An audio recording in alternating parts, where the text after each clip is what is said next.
ದಕ್ಷಿಣ ಕನ್ನಡ ಜಿಲ್ಲೆಯ ಪುತ್ತೂರಿನ ಒಬ್ಬರು ತಮ್ಮ ಮಗಳಿಗೆ ಹುಡುಗನನ್ನ ಹುಡುಕ್ತಾ ಇದ್ದಾರೆ. ಅವರು ನನ್ನ ಮಗಳಿಗೆ ವರ ಬೇಕಾಗಿದ್ದಾನೆ ಅಂತ ಪೇಪರಲ್ಲಿ ಹಾಕಿದಂತಹ ವಿಷಯ ದೊಡ್ಡ ಸುದ್ದಿ ಆಯ್ತು. ಕಾರಣ ಅವರು ಹುಡುಕ್ತಾ ಇರೋದು 30 ವರ್ಷದ ಹಿಂದೆ ಕಾಲವಾದ ಅಂದ್ರೆ ತೀರ್ಕೊಂಡ ತಮ್ಮ ಮಗಳಿಗೆ ವರನನ್ನ.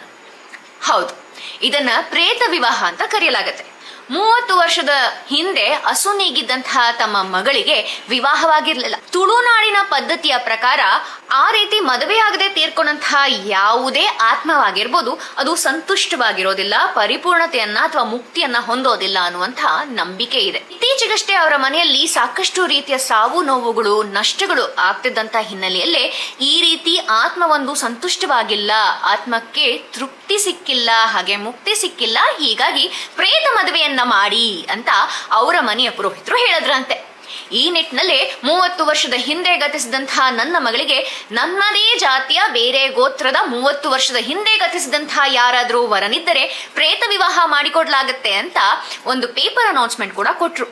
ಇದರ ಹಿನ್ನೆಲೆಯಲ್ಲೇ 50ಕ್ಕೂ ಹೆಚ್ಚು ಕರೆಗಳು ಬಂದಿದೆಯಂತೆ. ಅದರಲ್ಲಿ 12ರಿಂದ 20 ವರರು ಸೂಕ್ತವಾದಂತಹ ಕ್ರೈಟೀರಿಯಾದ ಒಳಗೆ ಬರ್ತಾರಂತೆ. ಒಟ್ನಲ್ಲಿ ಈ ರೀತಿ 2 ಅತೃಪ್ತ ಆತ್ಮಗಳಿಗೆ ಮದುವೆಯನ್ನ ಮಾಡಿಸಿ ಅವರಿಗೆ ಮುಕ್ತಿಯನ್ನ ಕೊಟ್ರೆ ಅವರ ಮನೆಗೆ ಈಗಿರುವಂತಹ ಸಂಕಷ್ಟ ತೊಲಗತ್ತೆ ಅನ್ನೋದು ಅವರ ಒಂದು ನಂಬಿಕೆ.